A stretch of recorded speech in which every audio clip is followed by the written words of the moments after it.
Welcome to There's a Method to the Madness. My name is Rob Maxwell. I'm an exercise physiologist and personal trainer. I am the owner of Maxwell's Fitness Programs, and I've been in business since 1994. The purpose of this podcast is to get to the real deal of what really works, most importantly, why it works, and why things don't work, hence the name Method to the Madness. Today, I'm going to talk about a great experience I had last night speaking to a weight loss support group and what I learned, what were my takeaways, and I believe that you will find it interesting and helpful in your own lives. Before I get to that, let me thank our very first and loyal sponsors, Jonathan and Lynn Gilden of the Gilden Group at Realty Pros. They are committed to providing the highest level of customer service in home sales, and they have the reviews to back it up. Give them a shout. 386-451-2412. So last night I spoke to a weight loss support group for people that have had medical surgery to help them lose weight. And it's done out of Dr. Berkedale's office, who I know. He has done a vein surgery on me years and years ago, back when he was doing that kind of surgery, and he's a phenomenal surgeon, and he just did a great job. And I got talking to him a little bit way back when, because he was into doing endurance sports, and I'm in the field that I'm in. So, we had stayed in contact a little bit through the years, and I had sent him the copy of my second book, You Can't Outrun a Poor Diet. And he really enjoyed it, and I really appreciate the notes he wrote me back, telling me what he agreed with, and a couple things that we might differ on a little bit. But he loved it, gave it a glowing review, which I really, really think is awesome. And from that, he wanted me to come and speak to his group, and that was a while ago. And then I got sick, and then I was out of town. But to make a long story short, I finally was able to get out there last night, and it was a great experience. And as I told Vanessa, who works there and coordinates the events and stuff, I truly do want to come back. I don't look at any of that as drudgery. I'll speak at the Rotary Club, thanks to my friend John Guthrie and others. And I enjoy it. It's funny. It's like I wouldn't say the one time, thank God, but it is, one of the times that I get completely engaged with what I'm doing, and I don't feel the tendency to check my phone or feel bored. It's when I speak and do that, I really feel engaged. I just feel useful. So I liked it. So it was a great group. I think some around 10 people in total, with two of the staff who are absolutely phenomenal, and sounds like they're just so on their game with allied health and helping these people get where they need to be. And I told a little bit of my story as far as how I got into doing what I'm doing. And then I just spoke a little bit about the rules of my book, how it's mostly behavior changes and habits versus diets or whatever. And, they knew that already, because they've already been educated on that, going through the medical processes that they have been through. And, then I kind of just opened it up to some more casual conversation and questions, which I really always like. I really like questions. I just feel when people have specific things that they're looking for, I hope to have the answers rather than just droning on about something that maybe people aren't interested in, With a lot of groups, they're just not, I don't know what it is. Maybe it's just the groups you go to, the interest or whatever, but it's hard to predict how that's going to go. But, a lot of times I'll say, okay, so do we have questions? And then there won't be a lot of questions. And I'll think, oh, geez, so what are your interests? What do you really need? I really do want to be helpful, but I don't know where to turn. But that was not the case with this group. They were so engaged. The hour flew by from 5 to 6. And then, Vanessa had to do her job, and it was on Zoom too. So she had to shut that down. And tell everybody, the time was up and, the people were going to come in and clean the rooms or whatever. And, but we were still there for like 6 till 6:20 because people still had a few more questions after class, and that's an engaged group right there. That tells me they care, and they care about themselves. Like, they care about their wellness. They care about getting better. So one of the women there, she had lost, she started a little bit over 300 pounds, if I remember correctly. I know it was over 300. It could have been 305 or 310 or something like that. And she's now 135 pounds. And towards the end, she asked me if she could pull out like her old jeans she used to wear and hold them up. I said, you know what? Absolutely. And I want to take a picture of that. And I did. And, it could fit 2 of her in now, and it's just such a great thing to do, by the way, when you've lost a lot of weight, is to keep the old clothes, because it is a reminder.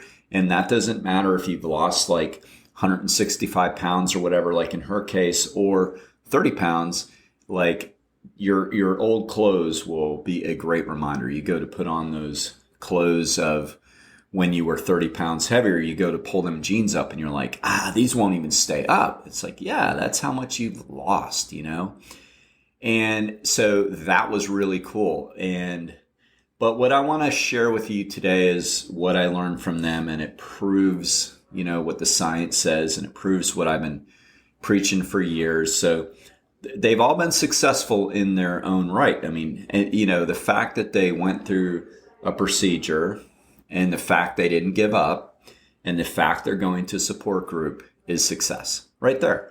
I mean, I heard one of the assistants state, and I didn't get her job title exactly, but I know that she is in medical somehow, some way, and she's phenomenal, and she cares, and she was great. She seemed to have a great rapport with them, but she kept saying, work in progress, and it is like, none of this stuff is ever perfection, whatever our troubles are. I mean, if you're battling, say, substance abuse of any kind, whether it be alcohol or any different drugs, whether it be illicit drugs or prescription drugs, like whatever it could be, like it's a work in progress. Once somebody gets better, like you're never fixed. Like, and people that have recovered know that, that's why they say, I'm recovering in whatever they're recovering in, because they could easily slip back. So it's always a work in progress. And if food has been the issue to the point where somebody becomes morbidly obese, where it's impacting their health, and, they're overeating, and a lot of that, if not all of that, is emotional and habit. So it's a work in progress to break those habits too, so what the one lady stated very early on in the meeting was that, and I think it was when I was talking about portion sizes, she brought up how, like, to this day, and it's been 7 years now that she has kept the weight off, which is great. And that absolutely is better than the norm. I mean, the norm shows that most people put their weight back on within a year, in 5 years, absolutely. The fact she's made it as far as she has, she probably, based on science, won't. And keeps going to support groups, won't. But she talked about how to this day, she still puts all of her serving sizes, all of her servings in little Ziploc bags ahead of time. Takes out her, I think she mentioned, what kind of cereal did she like? I know she said Raisin Bran, maybe. And another, maybe a Cheerios, something like that, which it's funny. People, it's not healthy food. It's like, sure it is if you eat it in moderation. I mean, that's what I try to teach people. It's like, sure, it matters what you eat, but we can go to extremes on that. And it absolutely matters how much we eat. And if somebody is eating, say, a controlled amount, and it might not even have been Raisin Bran. I know it wasn't like whole oats though, but if somebody's eating a controlled amount of Raisin Bran, I'd rather have that person than the person who thinks that they can eat 14 bowls of oatmeal in the morning, right? I mean, it's going to come down to portion sizes, and we know that, and how much we eat, and habits. So she said she measures out the serving, whatever the serving is that she needs based on her activity level and her doctor, whatever he says. She puts it in there, and she puts the other kind of type of cereal in a bag, and she measures everything. And on the bag, she even writes down the grams of carbohydrates and proteins and fats. So she's well aware before she makes any choices. Like, the choices become easier because she's done the prep work. And I think everybody needs to hear that, because when you are successful, you have done the work.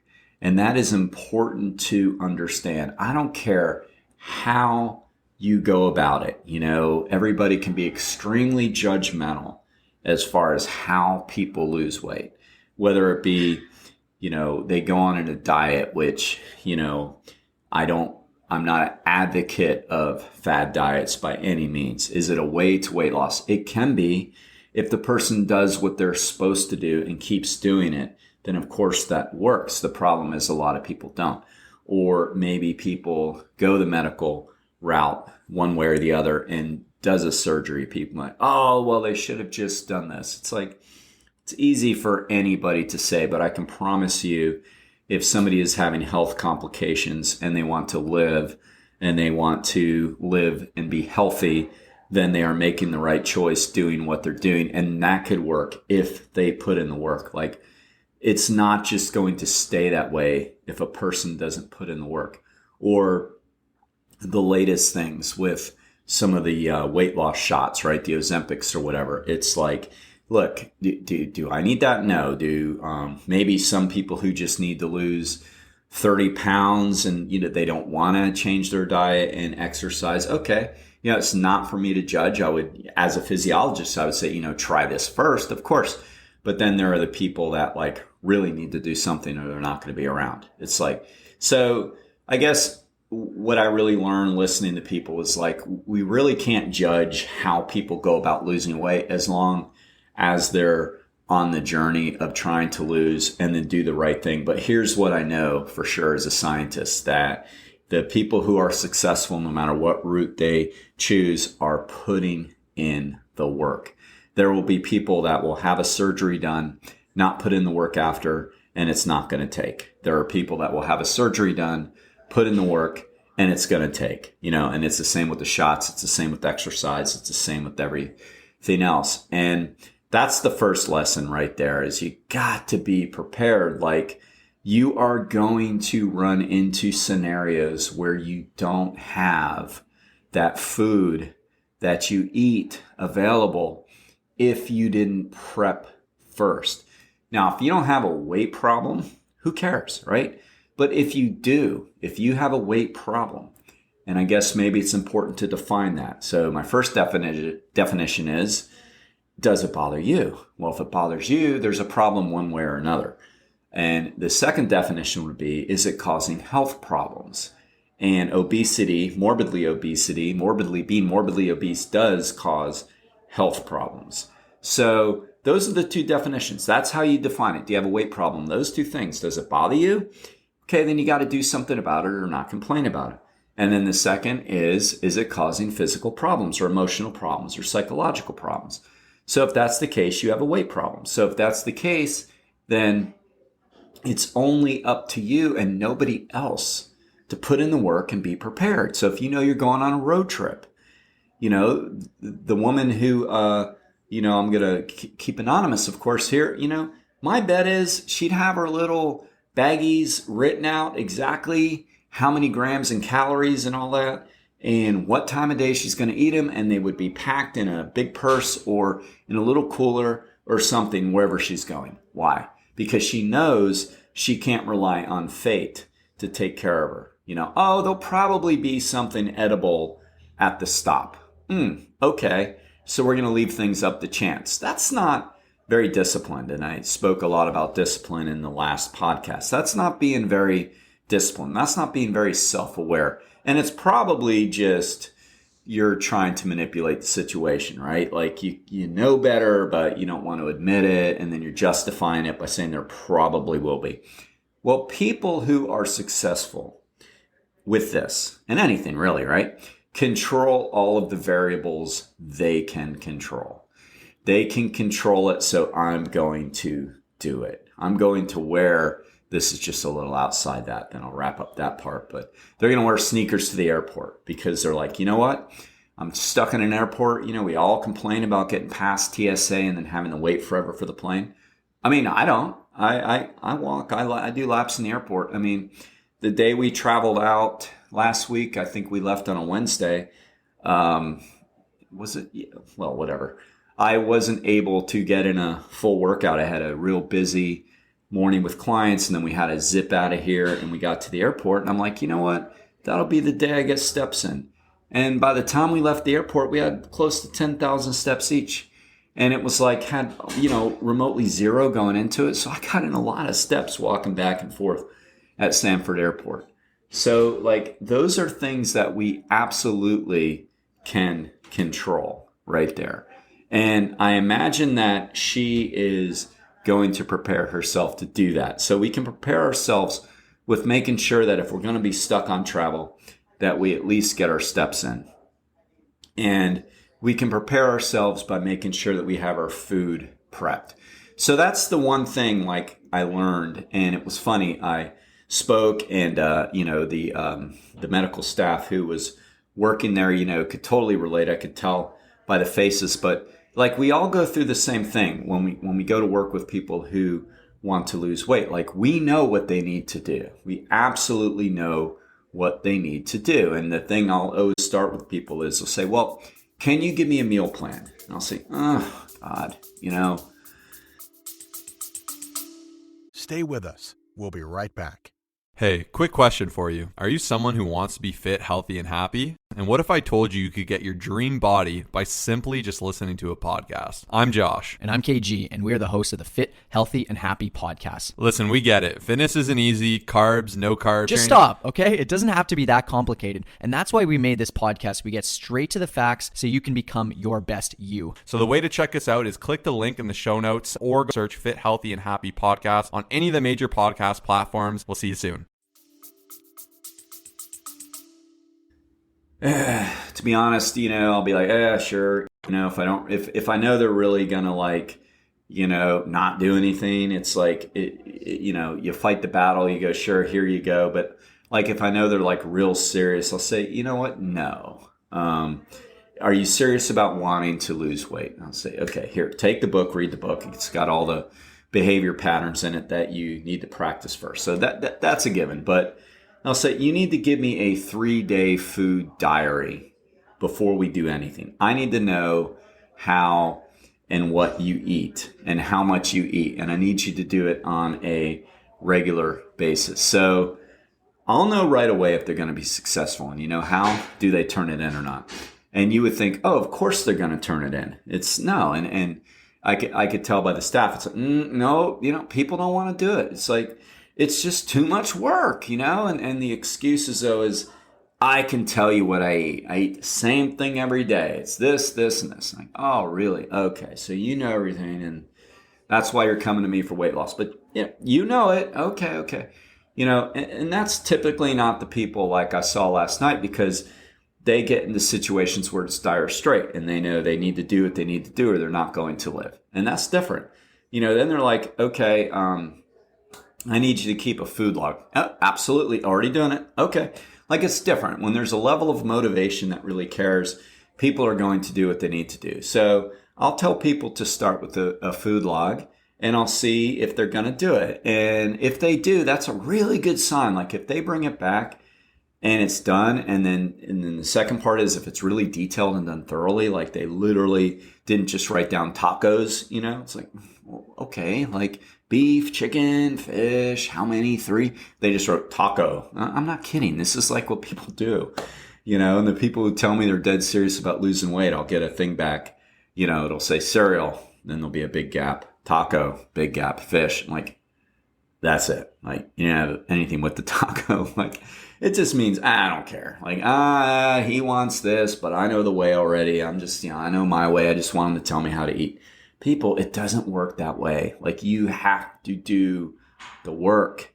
And so what I saw last night is like they all did that. Like they are writing things down. They are showing their allied health professionals like what they're eating and what they're doing, and they're following the feedback given to them. But it was funny when I was telling those stories about the weight loss, everybody's kind of nodding and kind of laughing because it's just common. Like when people are successful, they do those things, and we all know it. We chuckle. And when they don't do it, they aren't successful. And we chuckle. It's like, okay, like when you're ready to get serious, this is what you got to do. You got to put in the work. You're going to have to write your food down. And once you get your meal plan, you're going to have to continue to log it in your MyFitnessPal. Like it's easy now compared to the 1990s when I was in school, and the 80s when I was in college. We had to keep a written food log in a couple of my classes. It's like we literally had to write everything down, go to the glossary in the nutrition book, look up all of the macronutrients, add everything up, and turn it in. That took work. And now all we're asking people to do is enter on their phone into a MyFitnessPal where categories are already set up, and it's still too much work, right? So what I learned was everything I preach is true. The people there, extremely great attitudes grateful attitudes for what they're doing, and they're doing the work. Like I said, so you do this. They're like, yep. So do you track your steps? Yes. You trying to get more steps? Yes. So like it was all like what we know to do. And it's just really great to see because you see the success and, and then moving on from that, the other thing I learned is the fact that like everybody that is invested in their health wants to get better, and it's just harder for some people more than others. And it's really that simple. Too many times the people who run a lot, train a lot, whatever, and I throw myself into that. People will say, well, you're so disciplined for doing that. I'm like, no, don't give me too much credit. Like that's easy for me because it feels good to me. Like, and I said that last night. I said like my main motivation now to get up and run or jog or walk every morning, I like to do some cardio, mostly on my feet, is because it makes me feel good. Like not during, of course, everything sucks during. It's supposed to. It's exercise, right? I mean, maybe not suck, but it's not easy. But then afterwards, I feel great. I feel like, man, that's a win. I already got that out of the way. Now I'm going to have a cup of coffee, eat a nice healthy breakfast. I got my endorphins going, like I feel good. So that doesn't require discipline, right? I'd be stupid not to do it. Like if you know something feels good and all you have to do is commit 30 to 40 minutes of your morning to do it or longer, whatever you're into, that's not discipline. That's dumb if you don't do it. Now, other people, they don't get the same runner's high. They don't get those things. So it does take discipline. So for me to sit back and go, like, why aren't you doing it? It would be judgmental, and it's just not very helpful because listening to people last night, like they have pretty good reasons, that I try to help them not do it. Like some of it's confusion. They don't know. One of the people asked a very great question. She said, I heard that if I break up my exercise in the segments of 10 minutes and not do it all at once, that's just as good. Is that true? And I said, yes, absolutely. Like the minimum required amount of aerobic exercise per week, according to the American College of Sports Medicine, is 150 moderate minutes. However you get it. And that's why the step counters on the pedometers or on the smartwatches that we all wear have been extremely helpful. So she needed validation of what she wanted to do was working. Another woman, I felt bad because like she's been on the journey as far as adding in the exercise component since I believe she said either March or April. And she's been doing 15 to 20 minutes every day on a type of class thing. And she says, I'm terrified that I'm going to stop. I said, well, that's an OCD thing. Like all or nothing. I'm going to do this and then I'm going to quit. And I can relate because I have some of those tendencies.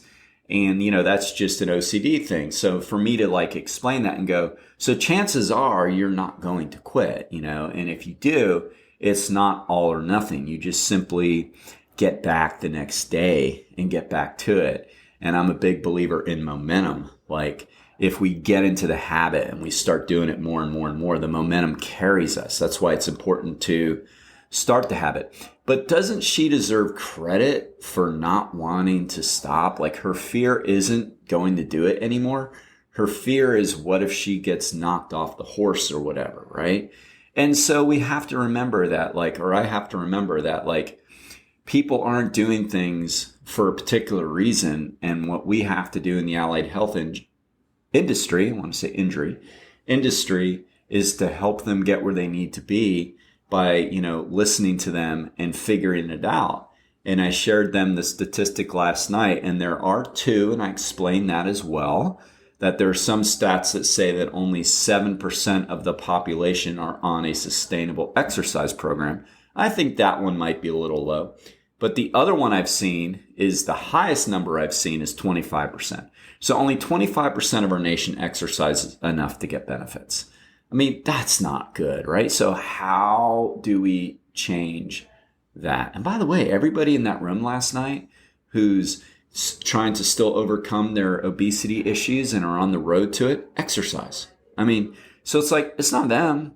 So like, how do we get everybody to get the full benefits of exercise? So I think it is trying to figure out what really is stopping people is number one. And then what are the solutions?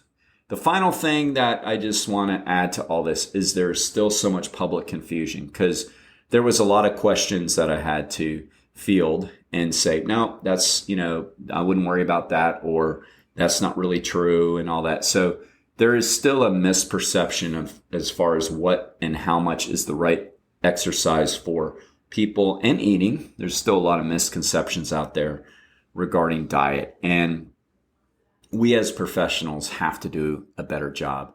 And I can tell you, as a professional who has looked at most of all the important studies, I could say, I mean, I want to say all, but that would sound arrogant.